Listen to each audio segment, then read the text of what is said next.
your trust in us and we'll be champions. Sejahtera, nama saya Ivy binti Petrus. Oke, di sini saya ingin membicarakan tentang falsafah pendidikan. Apa itu falsafah pendidikan? Menurut Al-Ghazali, falsafah pendidikan ini ia mempunyai pengaruh besar terhadap perkembangan kanak-kanak.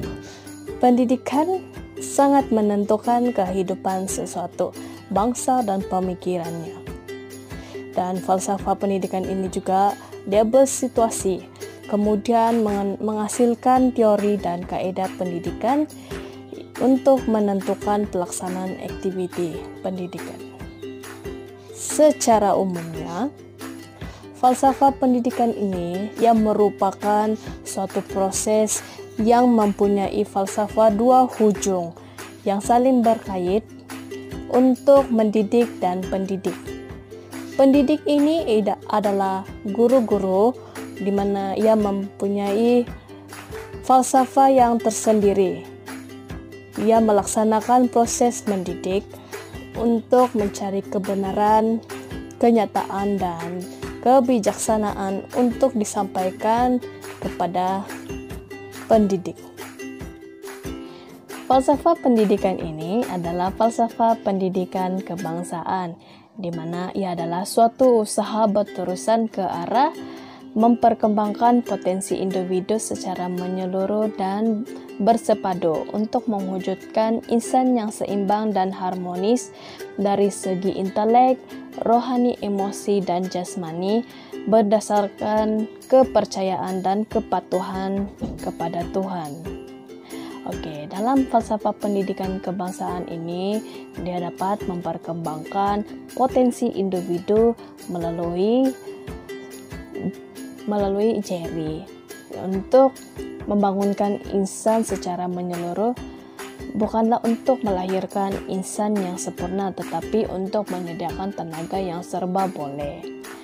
Dan seterusnya, rakyat Malaysia yang berpengetahuan ini juga merupakan pendidikan suatu proses yang berlaku sepanjang hayat, dan menyediakan rakyat yang berilmu merupakan satu matlamat dalam mendidik masyarakat, karena ilmu akan menentukan hal tuju seseorang itu kelak. Yang ketiga, kepercayaan kepada Tuhan. Unsur yang wajib diterapkan dalam setiap diri individu adalah kepercayaan kepada Pencipta, karena kehidupan beragama merupakan fitrah semula jadi bagi setiap individu. Di Malaysia, agama rasmi adalah Islam dan pelbagai agama lain juga yang dianuti secara bebas. Oke. Dan seterusnya dalam falsafah pendidikan ini juga rakyat Malaysia dapat memberikan sumbangan terhadap keluarga, masyarakat, dan negara. Oke, sebagai rakyat yang produktif ialah rakyat yang mampu memberi sumbangan kepada keluarga, masyarakat, dan negara. Dengan adanya rakyat seperti ini, negara dapat maju di samping bertambah dari segi ekonomi, politik, dan sosial, karena modal insan memberi sumbangan tidak kira daripada sebarang aspek pun.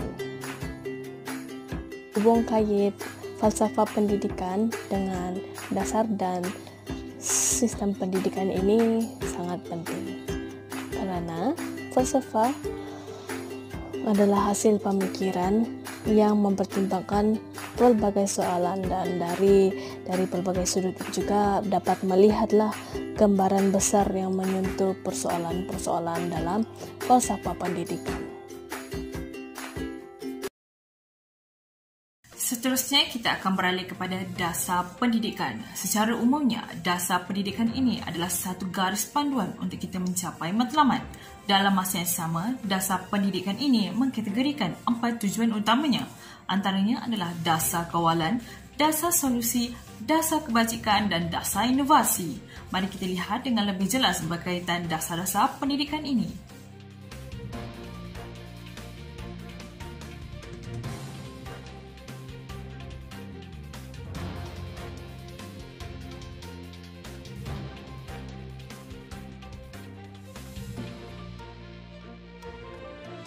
itu sahaja ringkasan berkaitan dasar pendidikan daripada saya. Sekian, terima kasih.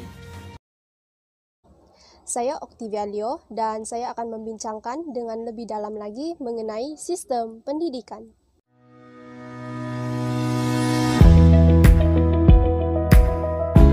Komponen atau subsistem sistem pendidikan adalah guru, pelajar, kandungan dan konteks, dan mempengaruhi hubungan yang berkaitan dengan bagaimana komponen ini dihubungkan. Steiner 1988. Sistem pendidikan kebangsaan terdiri daripada pendidikan prasekolah, pendidikan rendah, pendidikan menengah, dan pendidikan lepas menengah. Pendidikan prasekolah ialah program pendidikan bagi murid yang berumur dari 4 hingga 6 tahun. Seterusnya ialah pendidikan rendah. Pendidikan rendah ialah kursus pengajian pada peringkat rendah yang direncanakan bagi tempoh 6 tahun, tetapi yang boleh tamat diikuti dalam tempoh antara 5 hingga 7 tahun. Ia terdiri daripada sekolah kebangsaan atau sekolah jenis kebangsaan. Kemudian, pendidikan menengah. Pendidikan ini terdiri daripada pendidikan menengah rendah dan menengah atas. Pendidikan menengah yang diadakan terdiri daripada sekolah akademik, sekolah teknik dan vokasional, serta sekolah kebangsaan agama.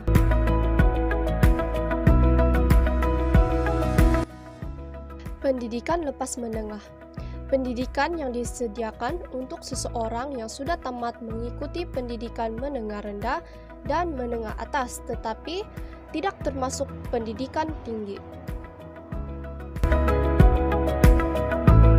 Institusi pendidikan lain di peringkat persekolahan yang ditubuhkan adalah sekolah pendidikan khas yang ditanggungjawabkan kepada Jabatan Pendidikan Khas dan sekolah sukan yang ditanggungjawabkan kepada bahagian sukan.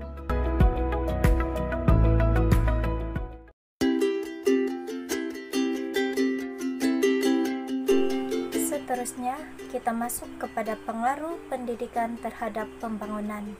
Pendidikan merupakan salah satu aspek yang penting bagi semua masyarakat di Malaysia. Terdapat dua konsep pendidikan yang berbeza, yaitu pendidikan dalam konteks Islam dan juga Barat. Pendidikan dalam konteks Islam merupakan proses membangunkan keinsanan, kerohanian, kemasyarakatan, dan ketakwaan dalam diri manusia untuk memperoleh kejayaan di dunia dan akhirat. Manakala dalam persepsi Barat, pendidikan merupakan proses membangunkan akal fikiran dan membina pengalaman dalam kehidupan. Pendidikan di Malaysia ditubuhkan merujuk kepada kedua-dua konsep yang dibawa dalam konteks Islam dan Barat. Melalui pendidikan ini terdapat beberapa pengaruh pendidikan terhadap pembangunan di negara Malaysia.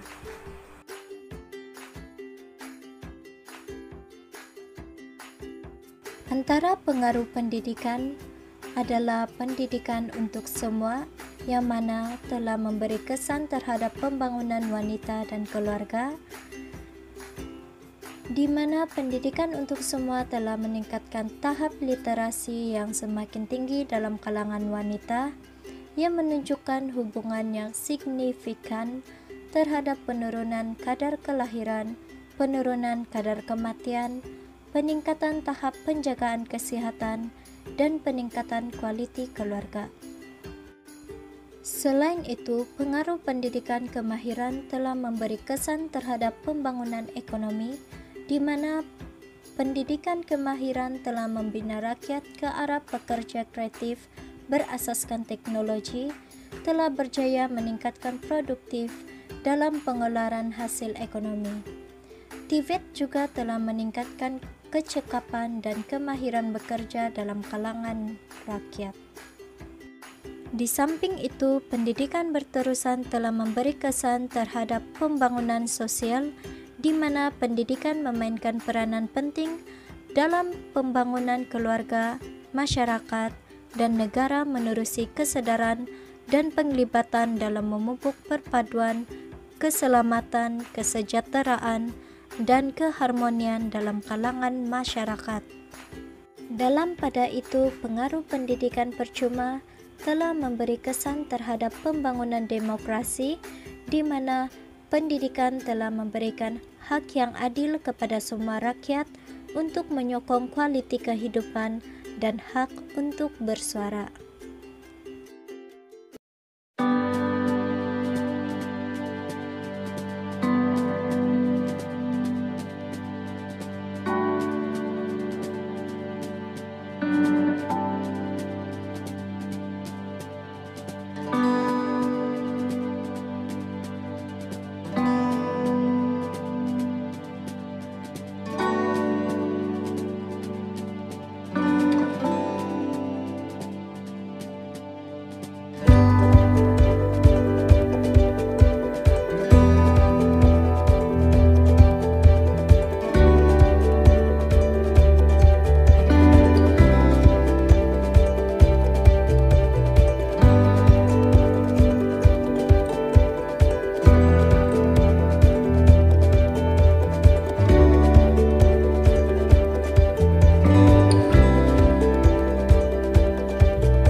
Pendidikan adalah pelaburan untuk tujuan mengubah minda dan kehidupan masyarakat. Dengan itu, pengaruh pendidikan memberi banyak impak positif dalam pelbagai aspek pembangunan.